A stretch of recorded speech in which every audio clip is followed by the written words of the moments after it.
ओम शांति। हम सभी अब समय के अनुसार स्वयं के साथ यदि पुरुषार्थ करेंगे तो हम बहुत आगे बढ़ सकेंगे, क्योंकि जिस समय की ओर हम गति से बढ़ रहे हैं उसका आप सभी को आभास भी हो रहा होगा, क्योंकि रोज लोग बोलने लगे हैं कि अब तो विश्व युद्ध हो जाएगा, तीसरा विश्व युद्ध हो जाएगा। भाई, हम सब देख भी रहे कि जहां तहां गृह युद्ध शुरू हो चुके हैं। तो आप सभी विशेष एक स्वयं को लेंगे कि मैं पवित्रता का सूर्य हूं। चाहे आप कितने ही सालों से ज्ञान में हो, और यदि आप अपनी प्योरिटी को बहुत अच्छा बढ़ाना चाहते हैं तो आप इस स्वयं को अपने जीवन का आधार बना लो कि मैं पवित्रता का देवता हूं। दूसरा, मैं परम पवित्र आत्मा हूं। यह तीसरा, मैं पवित्रता का फरिश्ता हूं। चौथा, और जिन स्वयंों से आप परिचित हैं ये बहुत जरूरी है अपने जीवन में। मैं मास्टर सर्वशक्तिवान हूं और विजयी रतन हूं। अपनी विजय में विश्वास, अपनी सत्यता में विश्वास। आप में से अनेक भाई बहनें कष्ट सहकर के यात्रा पर चले, अनेक कष्टों को पार करते हुए बाबा के पास पहुंचे हैं। कई प्रकार की मार भी खाई, गालियां भी सुनी, विघ्न भी झेले होंगे, लोगों के उल्टे सीधे कमेंट भी सहन किए होंगे। ये सब बातें हैं। मनुष्य को यदि महान कार्य करना है तो सुनना तो पड़ता ही है। जो सुन नहीं सकते हैं वो कुछ नहीं कर सकते हैं। ये बात बहुत गहरी है। सुनना हमारे विवेक को बहुत स्ट्रांग बनाता है। जो लक्ष्य आप सभी को याद रहे, सभी संकल्प कर लें कि मुझे आने वाले समय में इन 8-10 सालों में, विशेष रूप से 2030 तक, जब इस संसार की बहुत ही क्रिटिकल स्थिति हो जाएगी तो मुझे इम्पोर्टेंट पार्ट प्ले करना है। ये बात याद रखना आप सभी ने। हम अपने काम भी आए, अपनों के भी काम आए।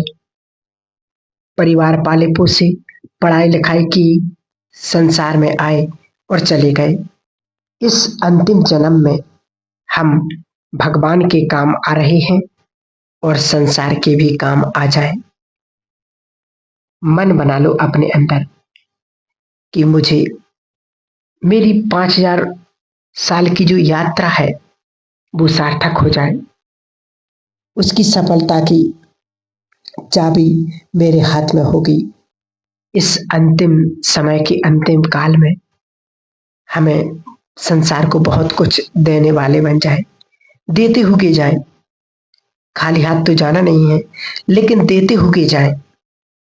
बाबा ने जो इस काल की बातें बताई हैं, बाबा ने वास्तव में जो भगवान ने कहा था वो अब शुरू हो गया है।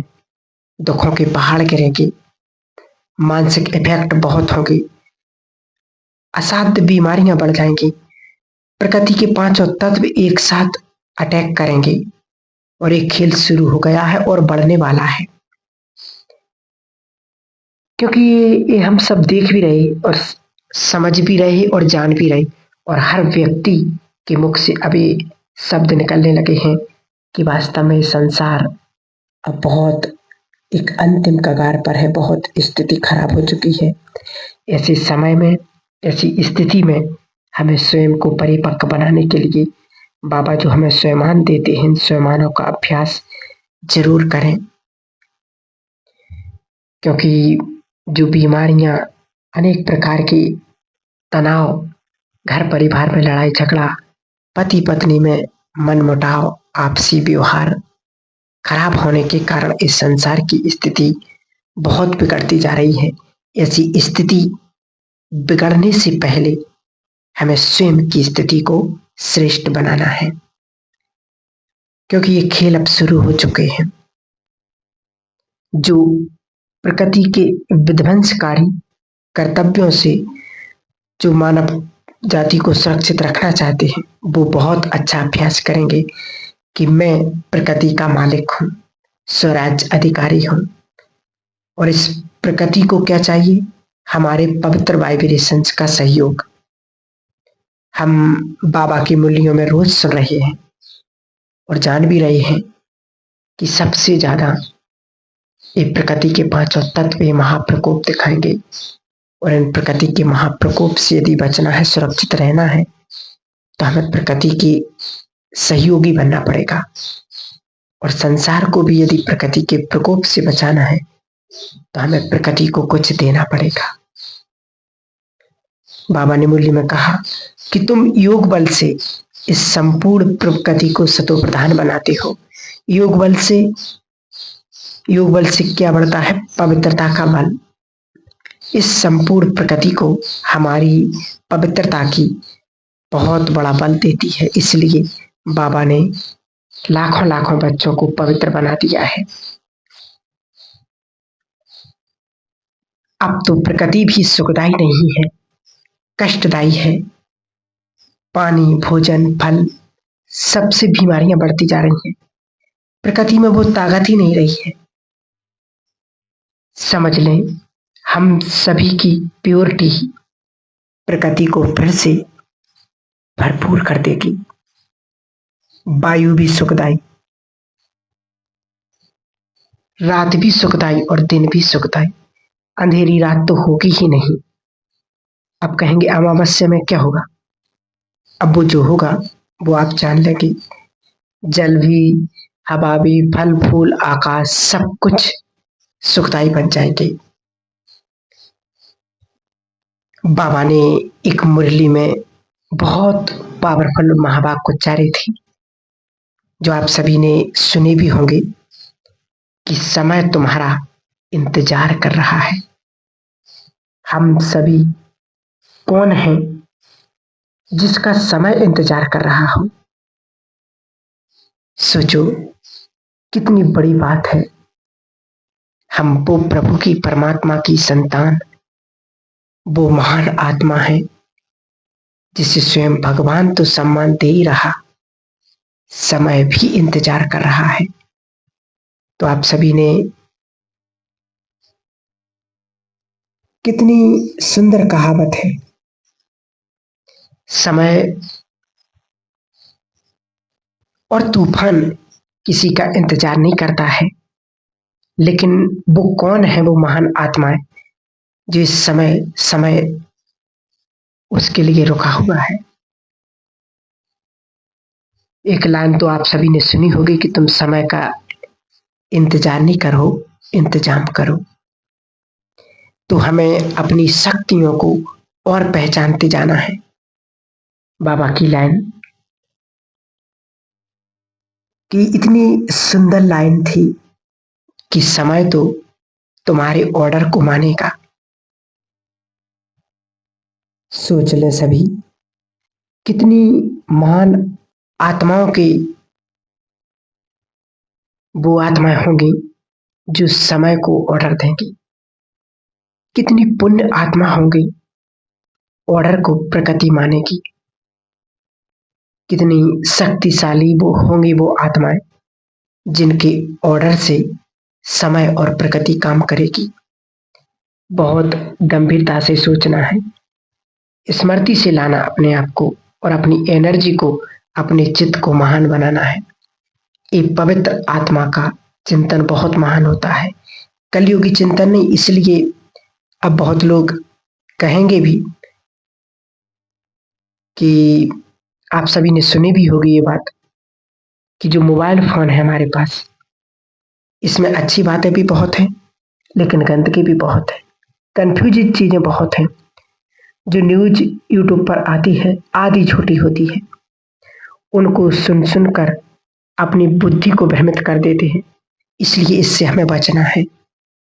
एक राज की बात आप याद रखना, इस समय सभी मनुष्य आत्माओं के ब्रेन बहुत कमजोर हो चुके हैं।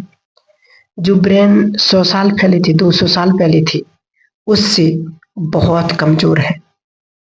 आत्मा की बात नहीं, ब्रेन की बात, क्योंकि मन और आत्मा का सारा नाता उसके ब्रेन से ही है। यदि आप बहुत कुछ सुनेंगे, बहुत कुछ देखेंगे, तो आपके ब्रेन पर उसका बहुत बड़ा प्रभाव पड़ेगा। और यही कारण है संसार में आप सभी युवकों को एक बात याद रखना, यदि व्यर्थ की बातें देखी, सुनी और पढ़ी, तो आने वाले समय में मानसिक रोगों की तूफानी आ जाएगी, और हो रहे हैं। इससे बचना है। जब कमाई का समय हो, जब जन्म जन्म के भाग्य बनाने का समय हो, जब भगवान के महान कार्य करने का, संपन्न करने का समय हो, तो इस टाइम हमें अपना ब्रेन कैसा करना है? हमें अपने पूरे कल्प को सफल करना है। जो कुछ लोगों के मन में बात चलती है गलत, सोचते हैं कि सतयुग में तो जाएंगे ही, सुख सुविधाएं भी होंगी, सुख संपदा होगी, सब कुछ होगा। ठीक है, ज्यादा पुरुषार्थ करने से क्या फायदा है? जो होगा देखते हैं। ये बहुतों का विचार होता है, और कई अपने को ज्यादा बुद्धिमान भी समझते हैं। ये भी सोचते हैं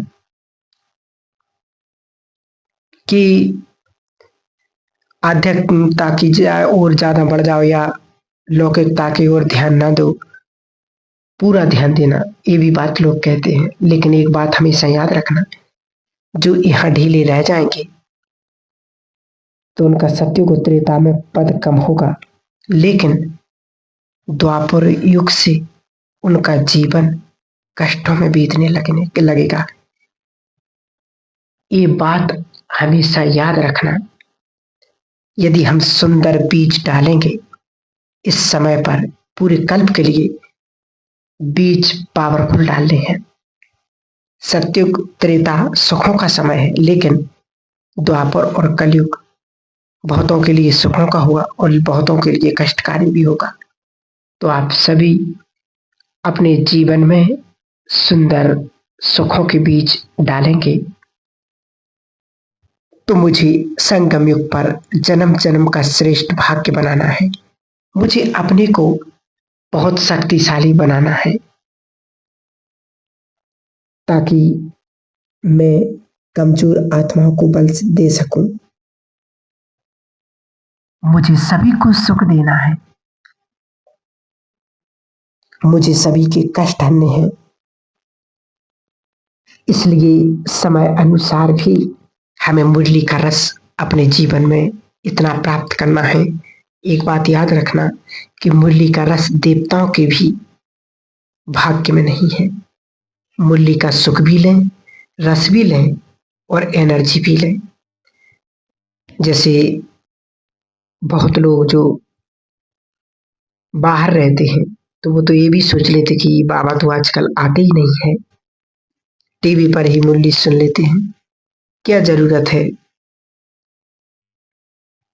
बाबा के घर में जाए? एक बात अच्छी तरह से सोच लो, क्योंकि बाबा के ये स्थान स्पिरिचुअल एनर्जी से बहुत भरपूर है। इसलिए समय अब कुछ और आ रहा है। बाबा ने कहा था, मधुबन हमारा महान तीर्थ बनने वाला है। सोचो, जहां पर गुरुद्वारे या चर्च या बड़े बड़े मंदिर हैं, तो जब उनसे जाकर के पूछो कि आपका ये स्थान महान तीर्थ कैसे बना, तो वो यही कहते हैं कि हमारे गुरु हमारे यहाँ पर 5 दिन आकर के रुके थे, इसलिए महान तीर्थ बन गए। सोचो, जब उनका गुरु 5 दिन ठहरने से उनका स्थान महान तीर्थ बन सकता है, और जहां रोज भगवान आया करते हो, वो तो महान तीर्थों में भी महान तीर्थ है।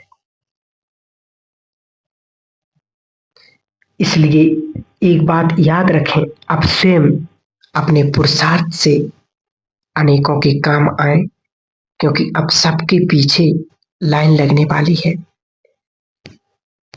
एक आप सुंदर संकल्प करेंगे, हमें अपनी स्थिति के द्वारा अपने घर को तीर्थ बनाना है। और जो आप में से अच्छे, पवित्र है, तपस्वी है, वो आज से एक बात को याद रख लें कि अपने आप को चलते फिरते ऐसा महान तीर्थ बनाना और समझना है कि मैं चलता फिरता हुआ एक तीर्थ हूं, जो मुझसे मिलने के बाद जो भी मुझसे मिलेगा उसका जीवन सुखों से भर जाएगा। अपने जीवन में ये बीज डालना है। मुझे साधारण जीवन नहीं जीना है, मुझे संसार के लोगों की तरह भागना नहीं है, मुझे अपने जीवन को चलता फिरता तीर्थ बनाना है। और विचार करना कि हमें अपने आप को हर चीज से डिटैच होकर के रखना है, क्योंकि ये रूहानी पावर, ये रूहानी दिव्यता अपने जीवन में हमें भरनी है। एक बात और याद रखना कि जो दुनिया में इलेक्ट्रॉनिक चीजें हैं, मोबाइल, टीवी, जो कुछ भी है, अभी सब फेल होने वाला है। वो सतयुग में नहीं जाएगा या सतयुग में चलेगा। सोचो, जिस दिन ये फेल होगा उस दिन संसार का क्या होगा। और फेल होना ही है, इसलिए इन चीजों की अधीनता से अपने आप को ऊपर रखें। ऐसा ना हो कि एक छोटा सा मोबाइल हमारी इस अलौकिक यात्रा में बहुत बड़ा विघ्न बन जाए। सोने से पहले और उठते ही हमें मोबाइल को टच नहीं करना है। आधा घंटा सोने से पहले और उठने से पहले 8 बजे तक तो हमें इसको टच करना ही नहीं है। अपनी स्ट्रॉन्ग प्योरिटी को बढ़ाना है, क्योंकि सवेरे उठते ही और सोने से पहले हमारा सबकॉन्शियस माइंड जगा हुआ रहता है। यदि उसके अंदर आपने दिमाग पर बुरा असर डालता है और यदि किसी को गंदी चीजें देखने की आदत पड़ गई है तो वो उससे मुक्त नहीं हो सकता है। इसलिए हम वो पवित्र आत्मा हैं, इसी के ढीले नहीं होना है।